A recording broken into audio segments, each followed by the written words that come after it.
Yang terhormat Ibu Sri Stiani selaku Wakil Kepala SMK Negeri 1 Batang, yang terhormat Bapak Ibu Guru tamu undangan Diseminasi Budaya Positif SMK Negeri 1 Batang serta rekan-rekan calon guru penggerak SMK Negeri 1 Batang. Pertama-tama marilah kita panjatkan puja dan puji syukur atas kehadiran Allah Subhanahu wa Ta'ala yang telah melimpahkan rahmat-Nya sehingga pada pagi hari ini kita bisa berkumpul bersama dalam kegiatan diseminasi ini. Sholawat dan salam kita haturkan kepada Nabi besar Muhammad SAW yang kita nantikan selalu syafaatnya di yaumul akhir. Amin amin ya rabbal alamin. Sebelum kegiatan pagi hari ini kita mulai, saya selaku pembawa acara akan membacakan susunan acara. Yang pertama yaitu pembukaan, kedua sambutan, ketiga doa, dan yang terakhir yaitu penutup. Marilah kita buka kegiatan pada pagi hari ini dengan bersama-sama membaca bacaan basmalah. Acara yang kedua yaitu sambutan. Kami persilakan kepada Ibu Sri Stiani waktu dan tempat.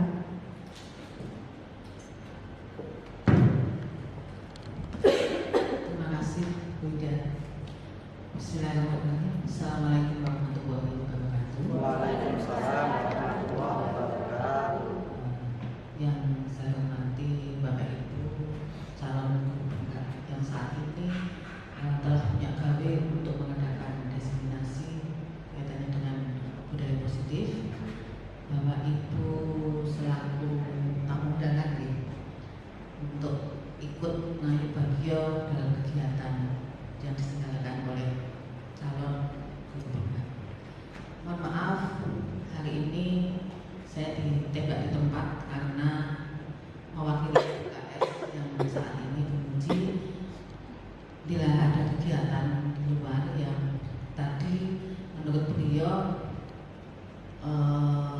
dijadwalkan dari JGP itu jam 7:15, tetapi karena mungkin persiapan dan sebagainya sehingga tadi waktu sudah menunjukkan pukul 8:kurang-seperempat belum ada tanda-tanda untuk diatur pindah di sini. Akhirnya karena beliau sudah janji dengan kepala sekolah yang lainnya untuk tidak bareng dalam kegiatan yang akan dilaksanakan hari ini, sehingga beliau mewakilkan kepada saya karena kemarin itu sudah diwakilkan oleh Pak Tri, katanya gantian. Beliau mohon maaf karena tidak bisa menghadiri sekaligus membuka dalam acara yang akan diselenggarakan oleh panjenengan semua.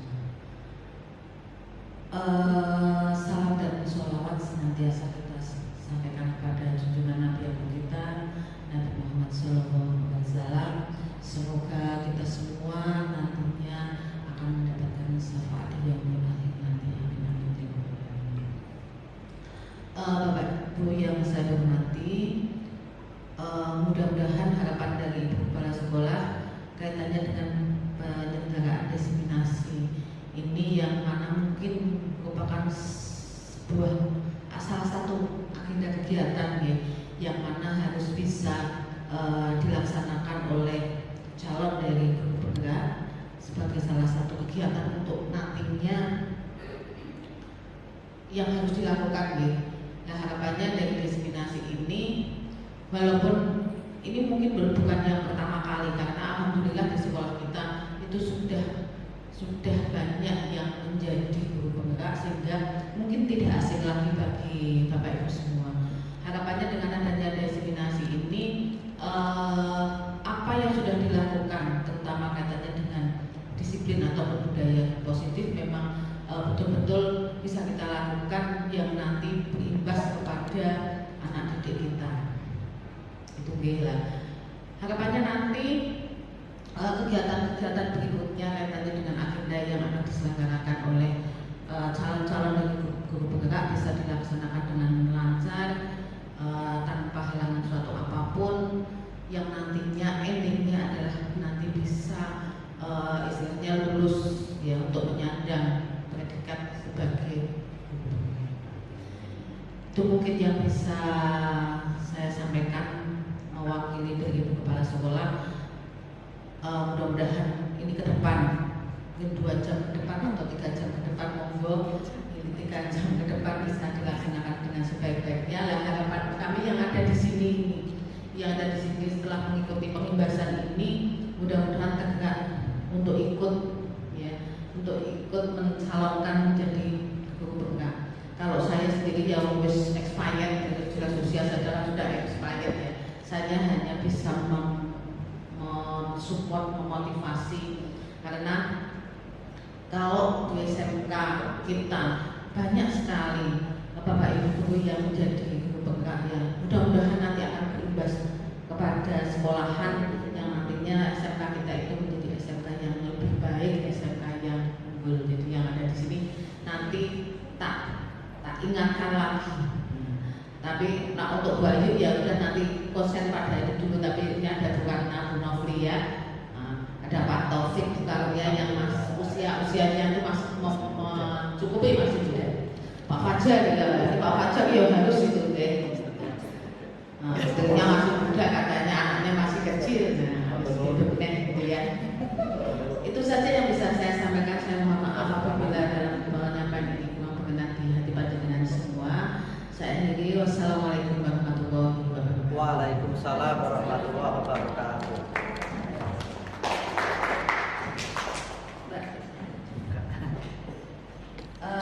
Dengan mengucapkan bismillah basmalah bersama-sama, semoga apa yang menjadi agenda kegiatan dalam hari ini bisa mendapatkan ridho dari Allah Subhanahu wa taala. Maka atas seizin beliau untuk kegiatan diseminasi disiplin positif calon guru bergerak yang ada di SMK Negeri 1 Batam, saya nyatakan dibuka. Terima kasih. Acara yang berikutnya yaitu doa yang akan disampaikan oleh Bapak Mandala Susilo SPD. Waktu dan tempat kami aturkan. Bismillahirrahmanirrahim. Assalamualaikum warahmatullahi wabarakatuh.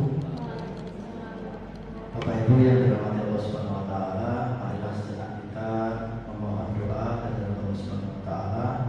Semoga kegiatan diseminasi budaya positif untuk calon guru bergerak angkatan 11 SMK Negeri 1 Batam ini dapat berjalan dengan lancar, sukses dan membuahkan hasil yang maksimal serta mendapatkan barokah dari Allah Subhanahu wa taala.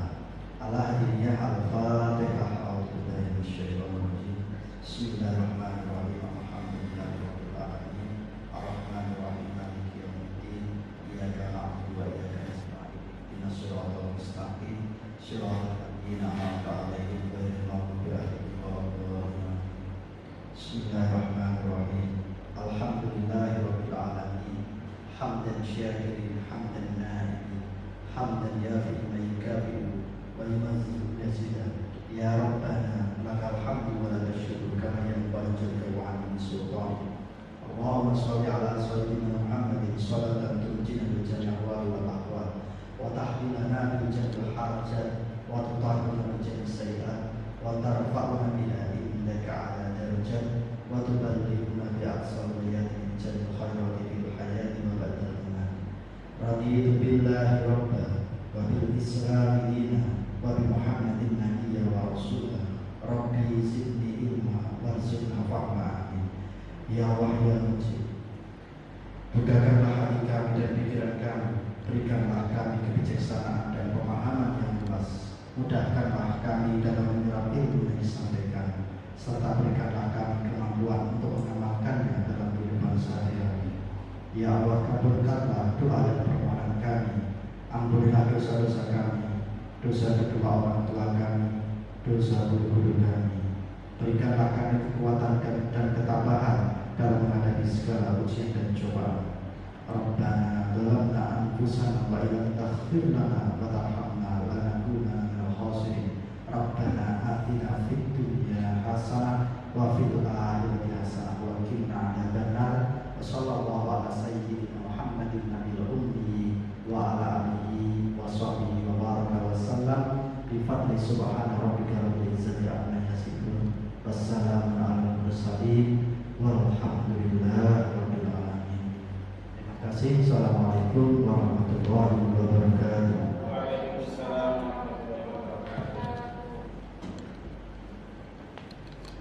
Demikianlah acara pembukaan kegiatan pada pagi hari ini. Memasuki acara yang terakhir yaitu penutup. Marilah kita tutup kegiatan pada pagi hari ini dengan membaca bacaan hamdalah.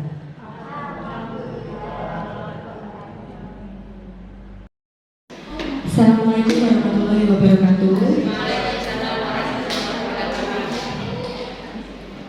Saya ucapkan terima kasih kepada Bapak Ibu yang sudah berkenan untuk datang menyaksikan diseminasi saya dalam rangka tugas calon guru bergerak angkatan 11. Selamat siang Bapak Ibu. Masih semangat ya? Pada kesempatan kali ini saya akan memaparkan tentang penyebaran pemahaman dan penerapan pengalaman budaya positif yang ada di SMK Negeri 1 Batang. Sebelum saya menjelaskan lebih lanjut, kalau misalnya saya bertanya nih tentang budaya positif, kira-kira yang ada di benak pemikiran Bapak Ibu nopo tentang budaya positif itu? Monggo dari Pak Hadis barangkali.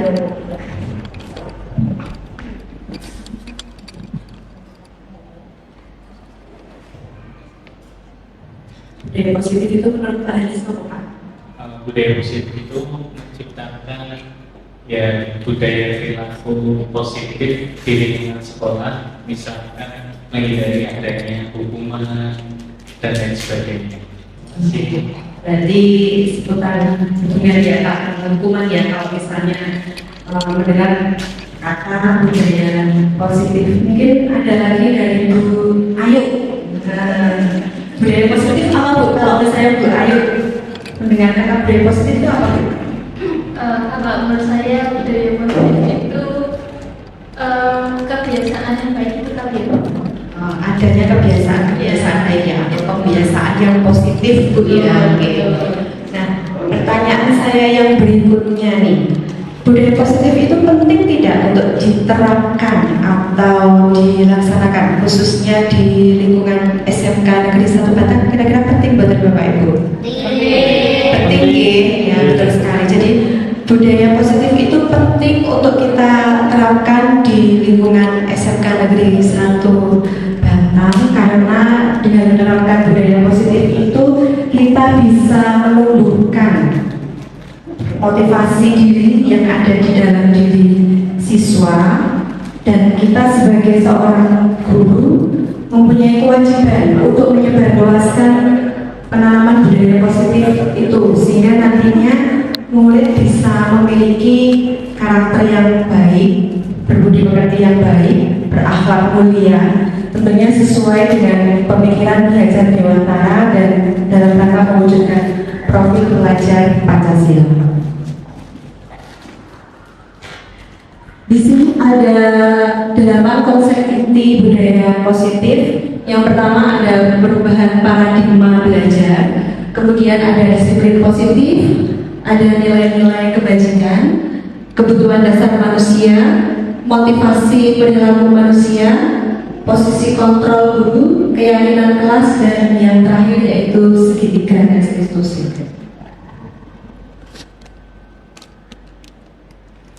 Yang pertama yaitu pembelajaran dengan paradigma baru. Kita kadang mendengar tentang dua hal nih. Ada pembelajaran yang berpusat pada guru, dan ada satu lagi pembelajaran yang berpusat pada siswa. Nah, kira-kira nih, ini di sini kan Bapak Ibu guru semua nih, yang menurut Bapak Ibu guru pas untuk diterapkan dan dipraktekkan di dalam pembelajaran yang selama ini sudah kita terapkan, kira-kira yang mana? Yang pembelajaran berpusat pada siswa ataukah pembelajaran yang berpusat pada guru? Dunia. Monggo Bu Nia. Kalau menurut pembelajaran yang pas itu yang berpusat pada guru atau pembelajaran yang berpusat pada siswa, Bu? Pembelajaran yang bersifat pada peserta didik siswa. Oke, pembelajarannya yang berpusat pada siswa, Karena kita mentransfer ilmu, tapi kadang kita juga ingin belajar, tapi tetap fokusnya ke siswa. Iya, betul sekali. Jadi memang idealnya kita sebagai guru, pembelajaran yang harus kita terapkan di kelas itu adalah pembelajaran yang berpusat pada siswa dengan menerapkan pembelajaran berdiferensiasi ya. Jadi pembelajaran dengan paradigma baru merupakan pembelajaran yang dirancang berdasarkan prinsip-prinsip pembelajaran berdiferensiasi sehingga peserta didik belajar sesuai kebutuhannya berdasarkan tahap perkembangan sesuai teori psikologi modern untuk mewujudkan profil pelajar Pancasila. Nah, ini ada dimensi-dimensi profil pelajar Pancasila. Yang pertama adalah beriman, bertakwa kepada Tuhan Yang Maha Esa dan berakhlak mulia, berkebinekaan global, bergotong royong, kreatif, bernalar kritis, mandiri. Berikutnya yaitu disiplin positif. Disiplin berasal dari kata disiplina yang artinya belajar. Disiplin mengacu pada disiplin diri yang memiliki tanggung jawab terhadap apa yang dilakukan berdasarkan nilai-nilai yang diyakini. Disiplin merupakan salah satu cara penerapan disiplin yang bertujuan untuk menumbuhkan kesadaran serta memberdayakan peserta didik tanpa imbalan atau reward ya, ancaman atau hukuman. Nah, selama itu kadang kenyataannya atau prakteknya anak-anak itu melaksanakan disiplin itu karena adanya ancaman atau istilahnya keterpaksaan ya, takut karena nantinya mendapatkan hukuman. Nah, ini yang harus kita ubah, kita terapkan kepada diri anak supaya ada kesadaran dari diri anak sendiri untuk melaksanakan disiplin positif, tidak hanya di lingkungan sekolah, tetapi kalau bisa dimanapun siswa itu berada. Nilai-nilai kebajikan. Nilai-nilai kebajikan adalah sifat-sifat positif manusia yang merupakan tujuan mulia yang ingin dicapai setiap individu. Nilai-nilai tersebut bersifat universal dan lintas bahasa, suku bangsa, agama maupun latar belakang. Dengan mengaitkan nilai-nilai kebajikan yang diyakini seseorang, maka motivasi intrinsiknya akan terbangun sehingga menggerakkan motivasi dari dalam untuk dapat mencapai tujuan mulia yang diinginkan. Nilai-nilai kebajikan yang dicapai oleh setiap anak Indonesia kita kenal dengan profil pelajar Pancasila ya. Jadi nilai-nilai kebajikan itu adalah nilai-nilai positif ya, nilai-nilai baik yang harus kita tanamkan kepada peserta didik.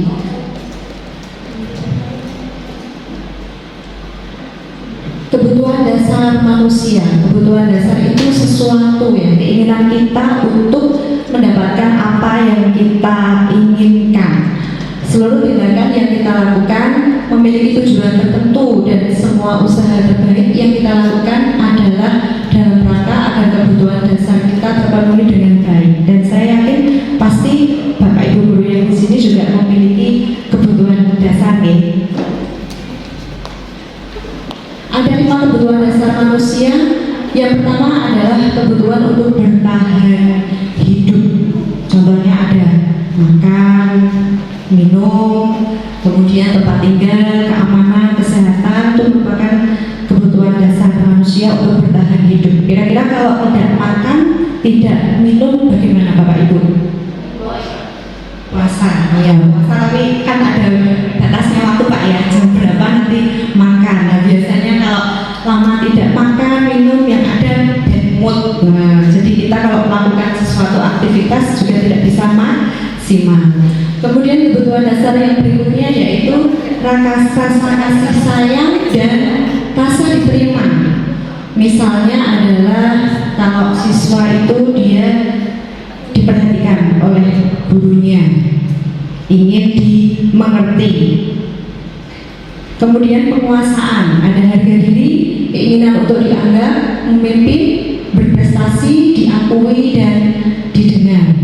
Kebutuhan dasar yang keempat ada kebebasan, yaitu mandiri, memiliki pilihan, mencoba hal baru dan mampu mengendalikan arah dirinya. Nah, kebutuhan dasar yang keempat ini yang mungkin kita sebagai seorang pendidik ya, terutama dalam memberikan penugasan barangkali mungkin bisa kita awali dengan cara memberikan kebebasan kepada anak, jenis penugasan apa yang sekiranya anak-anak itu mampu dan bisa untuk melakukannya, yang penting tidak keluar dari tujuan pembelajaran itu apa. Kemudian kebutuhan dasar yang kelima adalah kesenangan, ada bermain, humor, antusias, dan tertawa. Motivasi perilaku manusia.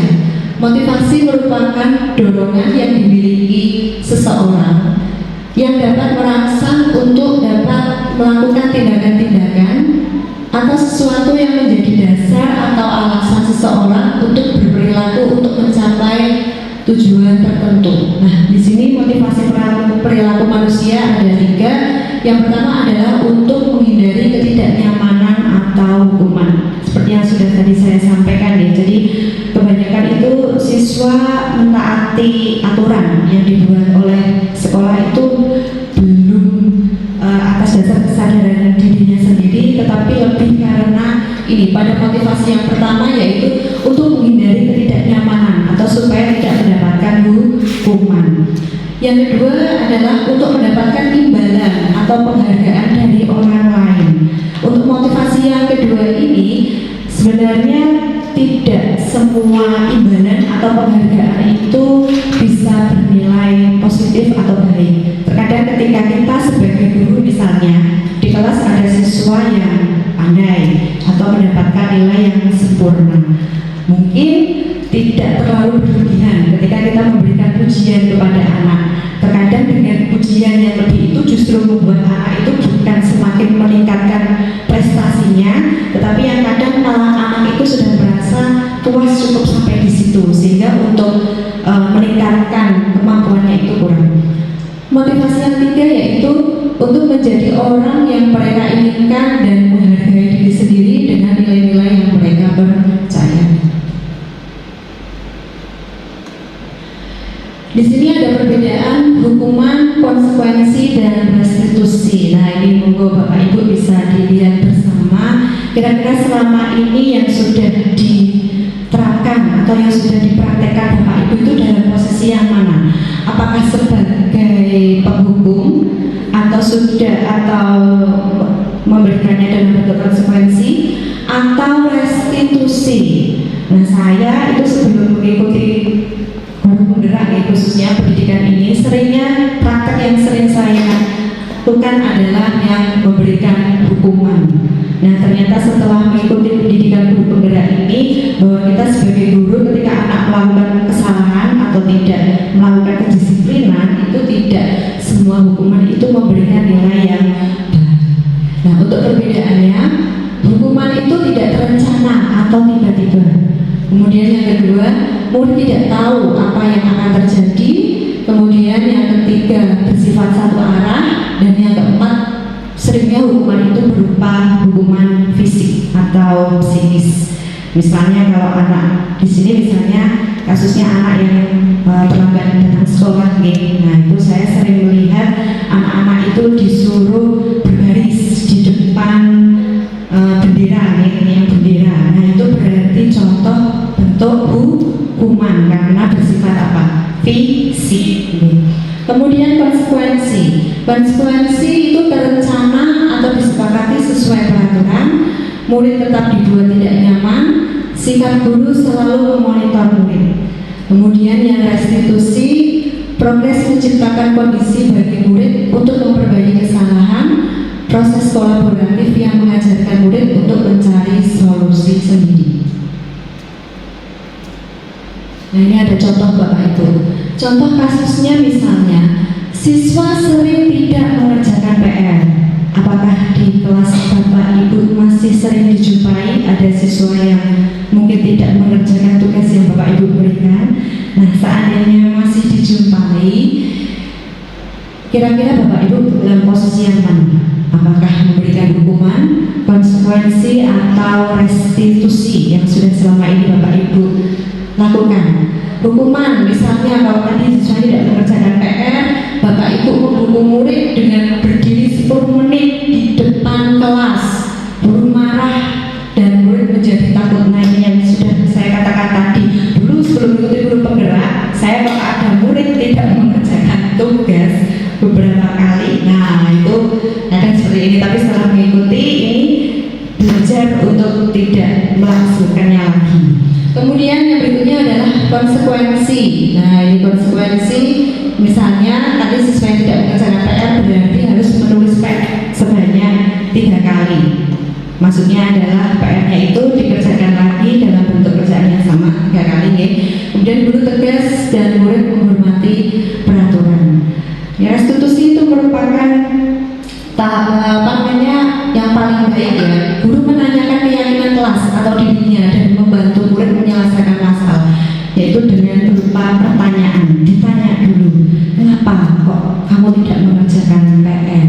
Kenapa kok tugasnya tidak dikerjakan? Jadi sebelum kita memberikan sesuatu kepada murid ya kan, atau tindakan, kita langkah yang pertama harus dilakukan adalah kita tanyakan dulu kepada murid tersebut. Kemudian guru terbuka dan murid menghormati diri dan orang lain. Ada 5 posisi kontrol guru. Yang pertama adalah sebagai pembuku, kedua pembuat rasa bersalah, yang ketiga adalah sebagai teman, keempat sebagai pemantau, dan yang kelima adalah sebagai manajer. Contoh penerapan 5 posisi kontrol guru. Ada contoh kasus lagi di Bapak Ibu. Siswa tidak mengerjakan tugas yang diberikan guru. Kalau kita sebagai penghukum, maka yang akan kita lakukan adalah menyuruh siswa dengan berdiri di depan kelas. Itu berarti posisi kita sebagai guru adalah sebagai penghukum. Kira-kira baik apa buatan ini Bapak Ibu? Buatan oke, berarti tidak boleh kita lakukan. Kemudian guru ini ya menggunakan kalimat, kesekian kali ibu sudah ingatkan kamu. Senang ya melihat ibu terus-terusan bertindak seperti ini. Nah, berarti posisi kita sebagai guru adalah sebagai pembuat rasa bersalah. Kemudian, ayo dong kamu kerjakan tugasnya. Nanti kalau sudah selesai kita main. Nah, ini posisi guru sebagai teman. Kemudian kalau yang sebagai pemantau, kamu sudah melakukan kesalahan dan sudah mengetahui konsekuensinya. Sekarang selesaikan dan segera kumpulkan. Ini posisi guru sebagai pemantau. Nah, yang baik adalah berposisi sebagai manajer. Sebagai manajer ini kita tanya terlebih dahulu kepada anak, kenapa kok tadi tidak mengerjakan PR-nya seperti apa. Kemudian anak harus yakin betul, sadar betul bahwa apa yang telah dilakukan anak tersebut adalah sebuah kesalahan dan anak tersebut bisa untuk menyelesaikannya dari masalah yang dia ada. Nah, ada pertanyaan Bapak Ibu. Saya kecewa sekali denganmu. Posisi kontrol apa kira-kira ini Bapak Ibu dari 5 tadi? Saya kecewa sekali denganmu. Kira posisi kontrol apa ini? Bersalah. Ya, kalian ya jawabannya. Ya, membuat merasa bersalah. Kemudian yang berikutnya, kamu tidak pernah benar melakukannya. Sekarang keliling melakukan 3 kali. Kira-kira apa? Penghukum. Oke, kita lihat ya. Iya, betul sekali penghukum. Kira-kira bagaimana? Kamu akan memperbaiki masalah ini? Manajer, pemantau, Pak Hasan, apa Pak Hasan? Apa Pak Hasan ini? Kira-kira bagaimana? Kamu akan memperbaiki masalah ini? Oke, kita lihat ya jawabannya. Iya, betul, sebagai manajer.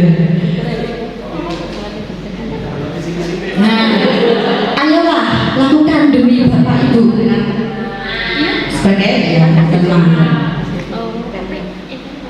Ya, betul. Kamu terlambat 15 menit. Apakah kamu sudah mengerti konsekuensi yang dilakukan bila terlambat? Taufik, apa Pak Taufik? Monggo. Pemantau kalian ya. Halo. 100 ini ya. Nilainya 100 itu Pak Taufik. Nah, berikutnya yaitu tentang keyakinan kelas.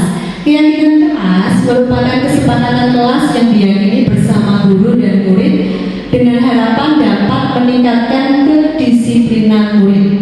Keyakinan kelas dapat berupa pernyataan universal, dibuat dalam bentuk positif dan bersifat abstrak. Semua warga kelas ikut berkontribusi dalam pembuatan keyakinan kelas lewat kegiatan mengutarakan pendapat. Nah, ini diharapkan Bapak Ibu guru untuk bisa membuat keyakinan kelas di kelas Bapak Ibu sendiri ketika sebelum memulai proses pembelajaran ini.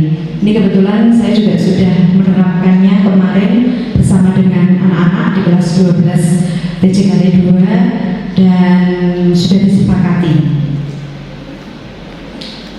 Segitiga restitusi. Segitiga restitusi adalah suatu proses dialog yang dijalankan guru atau orang tua agar dapat menghasilkan murid yang mandiri dan bertanggung jawab. Segitiga restitusi membantu murid memiliki tujuan, disiplin positif, dan memperbaiki dirinya setelah berbuat salah.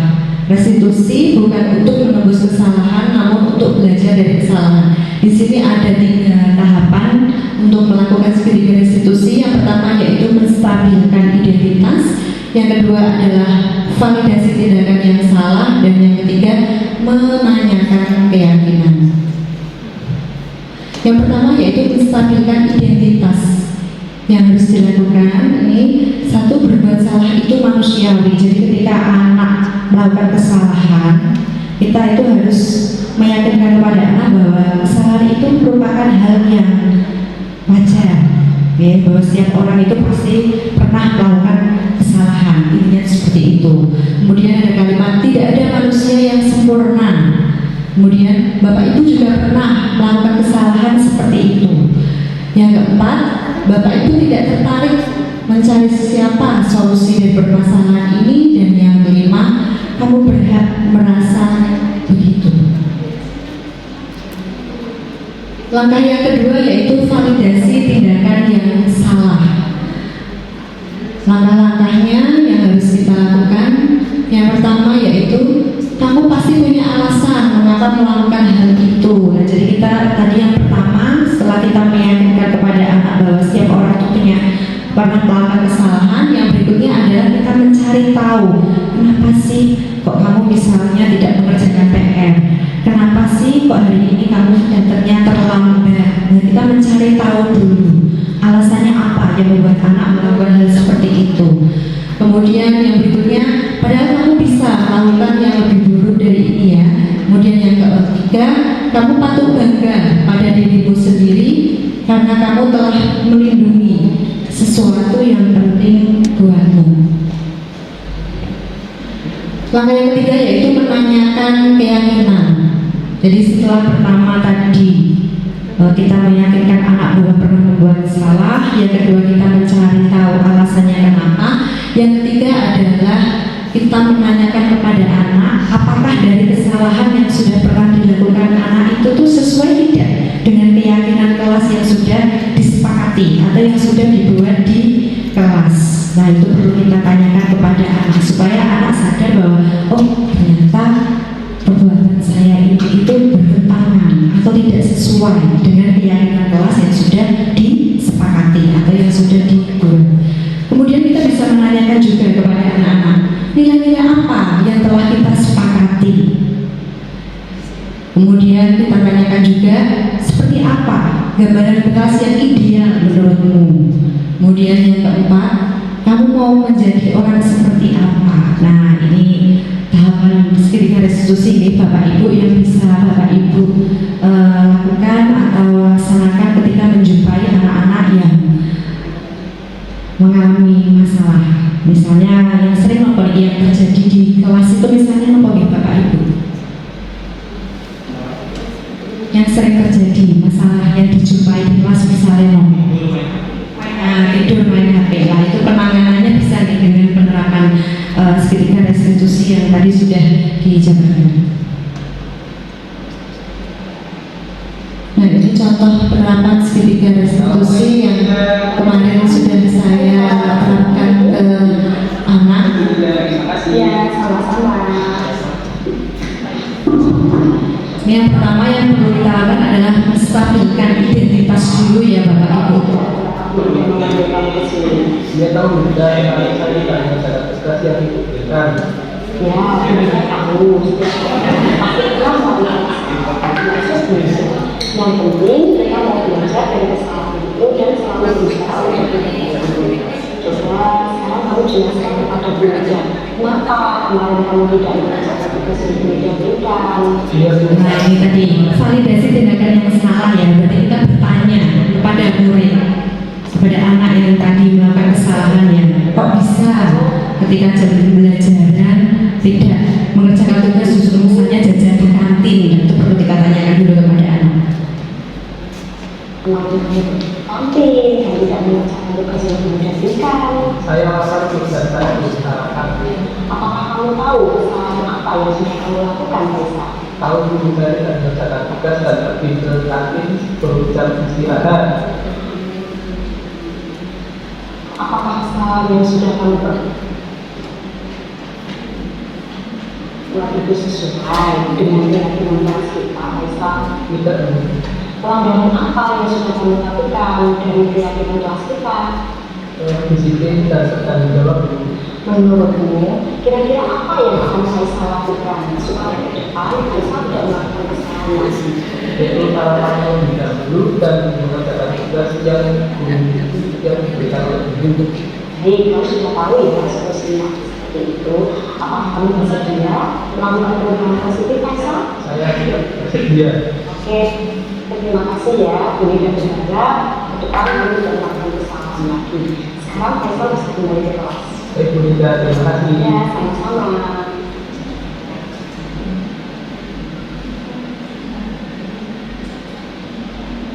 Assalamualaikum warahmatullahi wabarakatuh.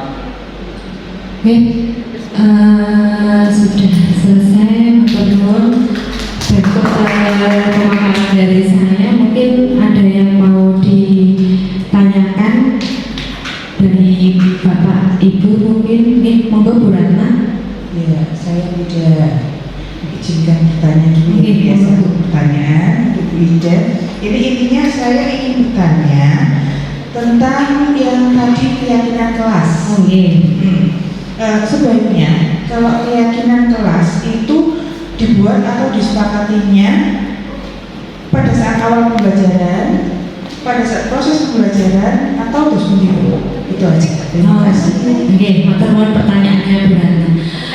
Keyakinan kelas nih itu sebaiknya dibuat itu di awal pembelajaran. Jadi ketika Bapak Ibu memasuki awal semester nih, itu sebelum pembelajaran dimulai, itu sebaiknya langkah pertama yang harus dilakukan adalah membuat keyakinan kelas bersama dengan siswa tersebut. Kenapa? Karena keyakinan kelas tersebut nantinya yang akan diikuti atau dilaksanakan oleh siswa tersebut bersama dengan guru selama 1 tahun pembelajaran. Jadi ketika nanti kok keyakinan kelas itu atau Bapak Ibu guru sudah berada di jenjang kelas yang lebih tinggi ya, maksudnya keyakinan kelasnya kemarin dibuat di kelas 10, maka ketika nanti ngajar lagi di kelas tersebut kelas 11, maka keyakinan kelas tersebut bisa untuk diperbarui lagi atau bisa untuk diperkuat lagi.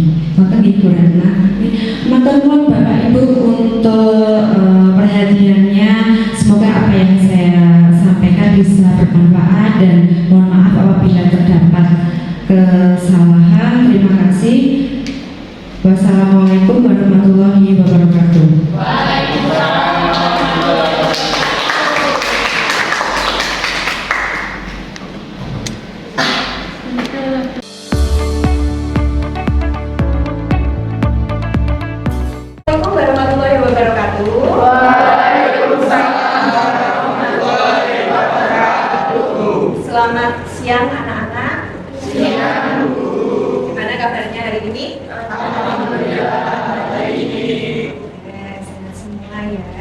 Tadi istirahat sudah jajan di kantin?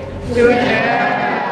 Sudah, berarti harusnya sudah semangat ya ikut belajar lagi dengan Bu Nida. Nah, sebelum Bu Nida memulai pelajaran pada hari ini, saya akan membuat keyakinan kelas terlebih dulu dengan anak. Tujuannya supaya apa? Supaya nanti ketika proses pembelajaran ya selama kurang lebih 1 tahun ini, nanti pembelajarannya bisa lebih menyenangkan, anak-anak merasa senang, aman, dan tentunya kondusif. Nah, sebelum membuat keyakinan kelas, Bu Nida ingin tanya dulu. Di sini ada yang sudah pernah tahu tidak? Keyakinan kelas itu kira-kira apa sih? Ya, gimana? Peraturan kelas. Ada lagi yang sudah pernah mendengar keyakinan kelas itu apa? Gak ada yang tahu? Satu tok yang tahu?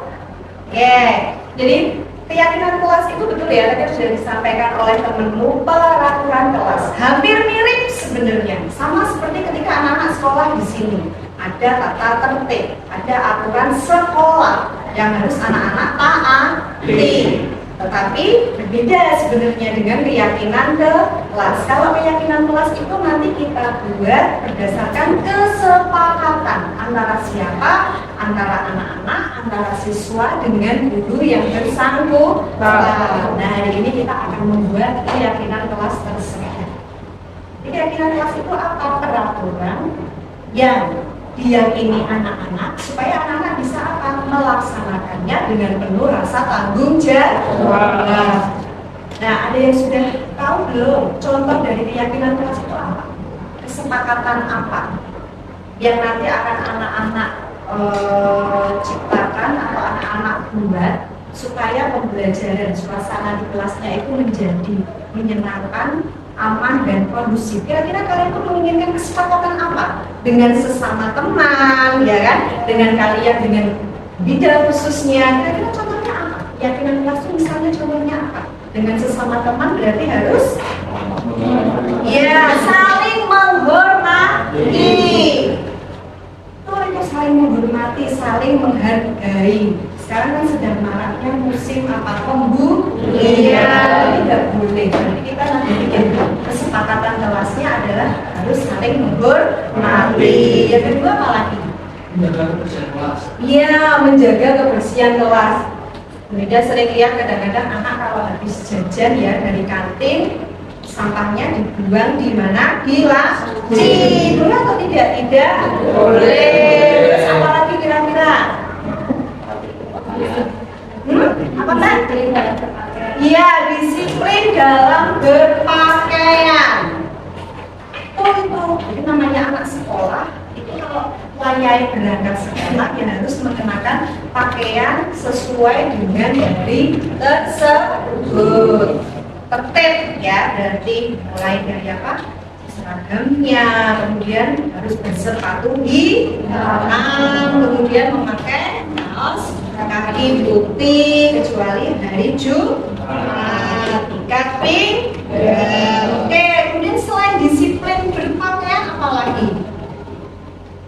Ini kan sudah kelas 12 nih, kira-kira. Oke, gimana kira-kira? Bu Nida kadang-kadang melihat anak-anak itu sok-sok ketika Bu Nida masih menerangkan, terutama yang duduk di belakang ya, mainan HP sendiri. Boleh nggak kira-kira kalau pas pembelajaran main? Nggak boleh ya, kenapa tidak boleh? Iya, mengganggu pelajaran.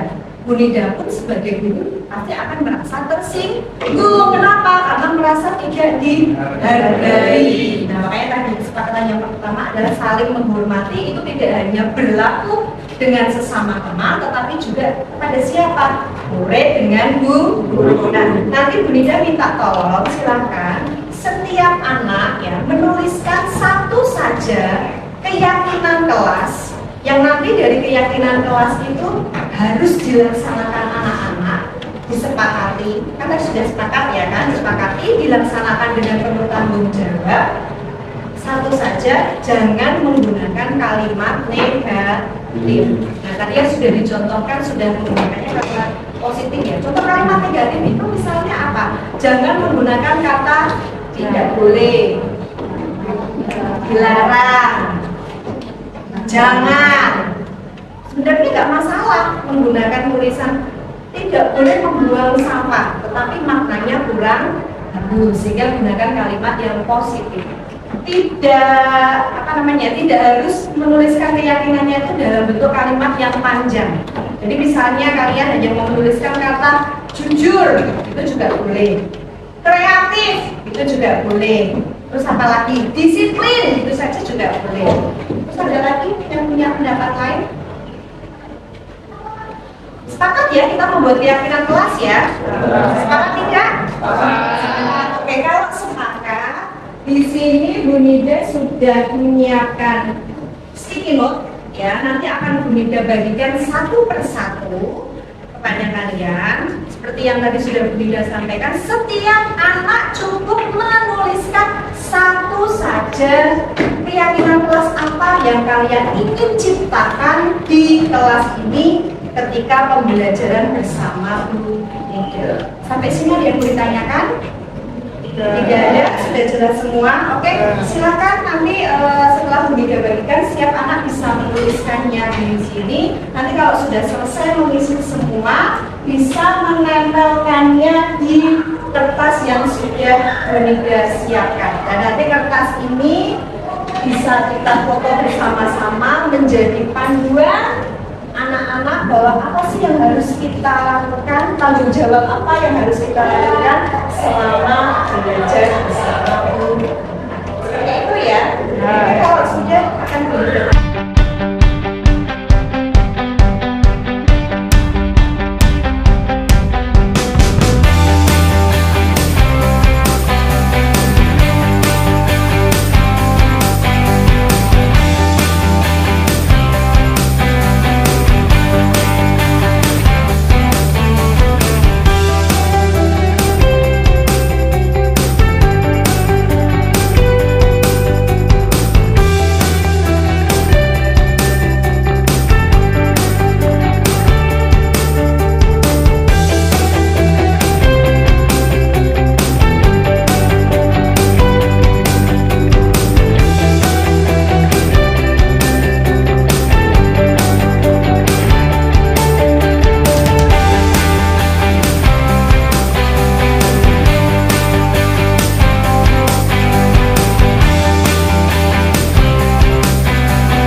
Terima kasih ya tadi sudah menempelkan keyakinan kelasnya. Nah di sini dari kertas-kertas yang sudah ditempelkan anak-anak kan nggak mungkin nih semuanya untuk kita yakini ya, semuanya kan sebenarnya baik, tapi kan ada beberapa yang sama. Jadi nanti kita pilih 7 sampai 8 saja yang nanti harus anak-anak dan bunda pun juga melaksanakannya ketika proses pembelajaran. Oke. Yang pertama ini ada apa ini? Menjaga kekompakan kelas. Mau dipakai nggak kira-kira untuk kesepakatan kelas kita atau keyakinan kelas kita? Oke, diambil satu ya. Kemudian bekerja sama. Sepakat tidak? Sepakat. Tapi ini tidak boleh kerja sama untuk contek-contekan ya. Sama yang dimaksud adalah misalnya ketika mengerjakan tugas kelompok. Oke, sudah dapat 2. Kemudian menjaga kebersihan kelas. Sepakat ya. Oke. Kemudian bertanggung jawab. Pakai tidak? Oke, bertanggung jawab pakai ya. Yang keempat, ini tadi sama jujur. Oke ya. Nanti bisa melaksanakannya. Yakin ya. Oke, jujur. Kemudian kreatif.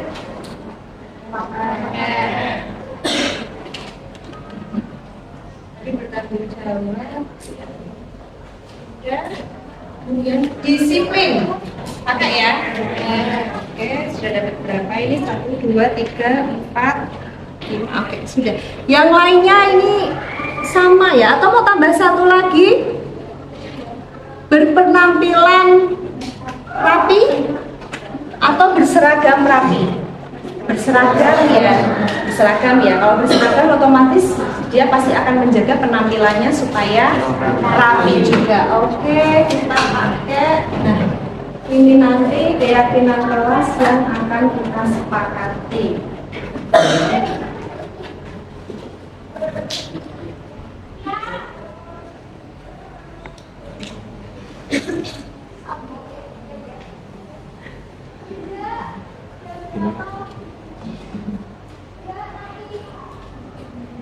Sudah ada 8 keyakinan kelas yang tadi sudah kita sepakati bersama. Yang pertama ada berseragam rapi. Jadi nanti anak-anak ya ketika di sekolah harus memakai seragam yang rapi. Sepakat ya? Yang kedua adalah disiplin. Disiplin berarti yang dimaksud disiplin adalah kalian harus disiplin dalam apa saja? 1. Mengumpulkan tugas. 2. Disiplin waktu. Disiplin waktu berarti apa? Tidak juga sama. Itu ya. Oke. Kemudian yang ketiga kreatif. Kreatif itu berarti ketika anak-anak membuat tugas bisa mungkin apa? Yang kreatif ya. Tugasnya harus ada sesuatu yang berbeda, tetapi yang tetap sesuai dengan konsentrasi keahliannya anak-anak ya.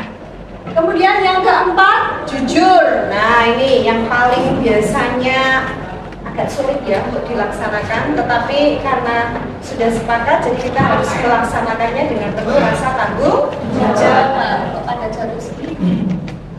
Kemudian ada tanggung jawab, bekerja sama dan menjaga kekompakan kelas. Yang satu mana?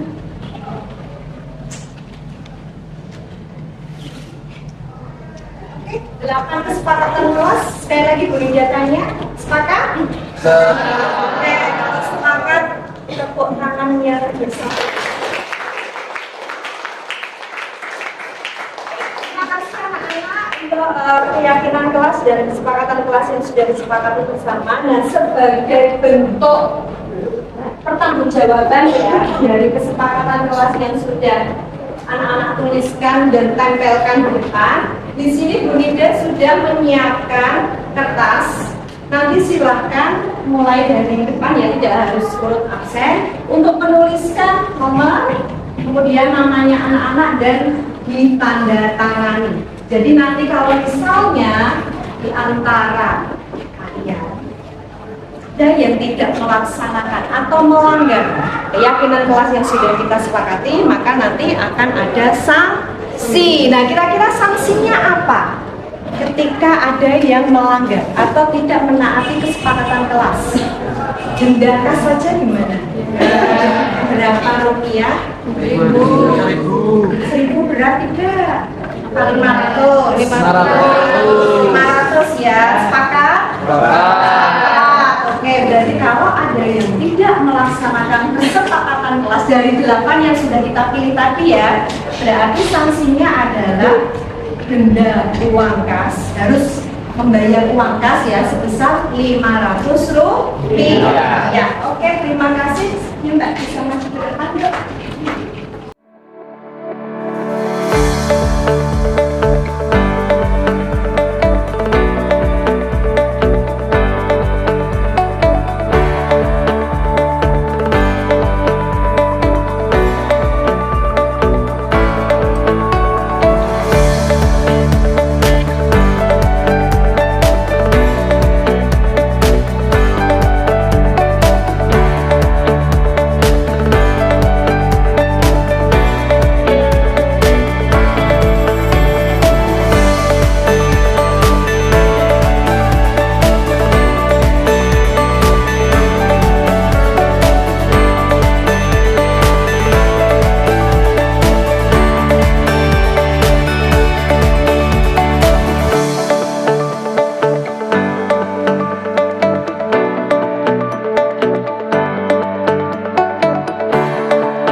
Assalamualaikum warahmatullahi wabarakatuh. Perkenalkan, nama saya Dewadi Prastyo dari kelas 12 DJKT 2. Perasaan saya membuat keyakinan kelas bersama Bu Swanida hari ini adalah bersemangat karena membuat keyakinan kelas adalah hal baru yang ingin saya lakukan. Menurut saya membuat keyakinan kelas ini dapat memberikan kondisi belajar yang nyaman dan juga suasana kelas yang lebih menyenangkan. Terima kasih. Assalamualaikum warahmatullahi wabarakatuh. Perkenalkan, nama saya Naura Isnian Niatul Fitri dari kelas 12 DJKT 2. Perasaan saya saat belajar keyakinan kelas bersama Bu Swanida senang karena dapat meningkatkan minat dan motivasi belajar saya saat berada di lingkungan kelas. Menurut saya, keyakinan kelas itu sangat penting karena dapat membentuk karakter siswa sebagai individu yang disiplin dan bertanggung jawab. Terima kasih. Perkenalkan, nama saya Muhammad Arjuna Putra Irawan dari kelas 12 DJKT 2. Perasaan saya hari ini membuat keyakinan kelas bersama Bu Swanida sangat antusias karena hal tersebut adalah hal yang positif. Menurut saya, membuat keyakinan kelas itu adalah penting karena membuat kelas menjadi lebih disiplin dan jujur. Terima kasih. Assalamualaikum warahmatullahi wabarakatuh. Perkenalkan, nama saya Najwa Aulia Aryani dari kelas 12 DJKT 2. Perasaan saya hari ini ketika membuat keyakinan kelas bersama Bu Swanida yaitu sangat menyenangkan karena kita dapat dididik untuk menjadi siswa yang disiplin dan bertanggung jawab. Selain itu, menurut saya, keyakinan kelas itu sangat penting karena agar terciptanya suasana kelas yang kondusif dan nyaman. Terima kasih.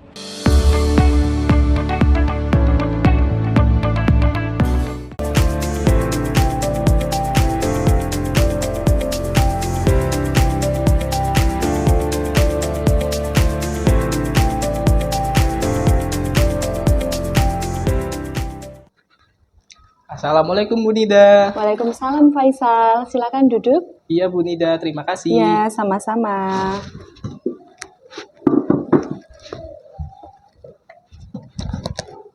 Faisal, kamu tahu tidak kenapa Bu Nida memanggil kamu ke sini? Iya tahu Bu Nida, kemarin saya tidak mengerjakan tugas yang Ibu berikan.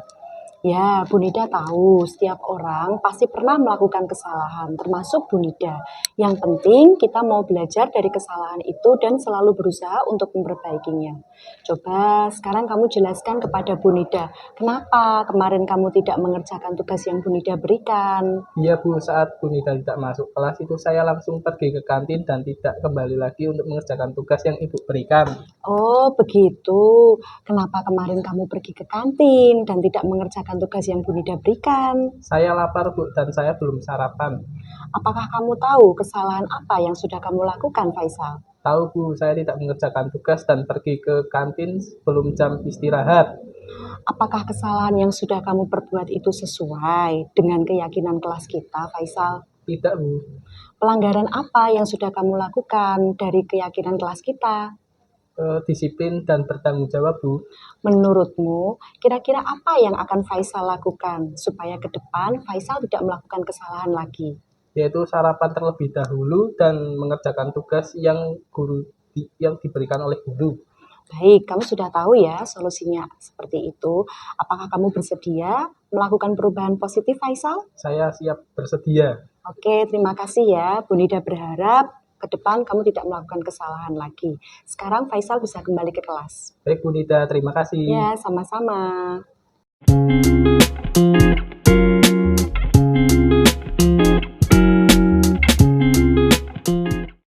Silakan duduk, Wafik. Iya Bu Nida, terima kasih. Wafik, tadi Ibu mendapat laporan dari guru piket. Katanya hari ini kamu datang terlambat ya. Apakah itu betul? Iya Bu Nida, itu betul. Coba kamu ingat-ingat, sudah berapa kali kamu datang terlambat? Kira-kira ada 3 kali Bu, saya terlambat sekolah. Apakah kamu tahu masuk sekolah itu jam berapa? Saya tahu Bu, masuk sekolah itu jam 7 tepat.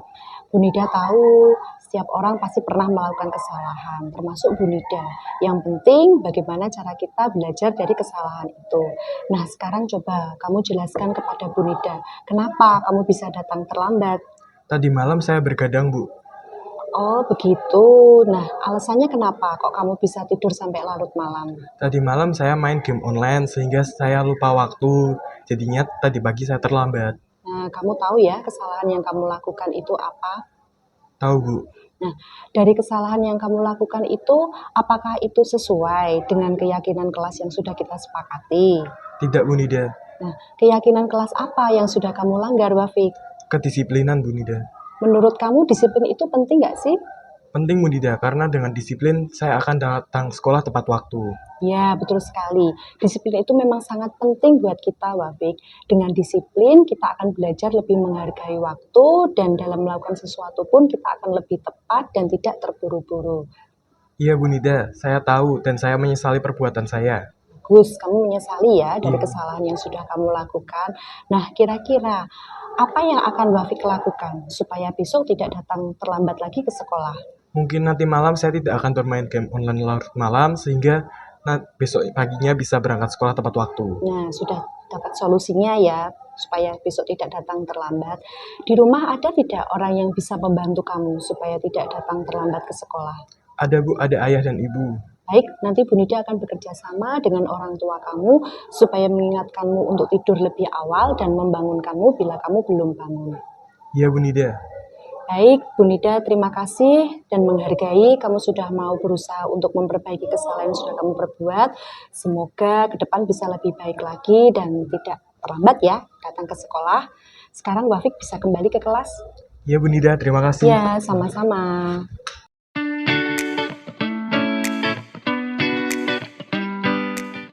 Assalamualaikum warahmatullahi wabarakatuh. Perkenalkan, nama saya Faisal Kirom dari kelas 12 AKL 3. Saya senang sekali berdiskusi dengan Bu Nida untuk menyelesaikan permasalahan saya. Terima kasih sudah bersama-sama mencari solusi dan berjanji akan mengerjakan tugas dan tidak akan lagi pergi ke kantin selama jam pembelajaran berlangsung. Terima kasih. Wabillahi taufik wal hidayah. Wassalamualaikum warahmatullahi wabarakatuh. Assalamualaikum warahmatullahi wabarakatuh. Perkenalkan, nama saya Muhammad Taufik Ahya dari kelas 12 AKL 3. Saya berterima kasih kepada Bu Nida karena telah bersama-sama mencari jalan keluar dari permasalahan saya. Dan saya berjanji tidak akan bergadang lagi dan saya akan datang sekolah tepat waktu. Terima kasih.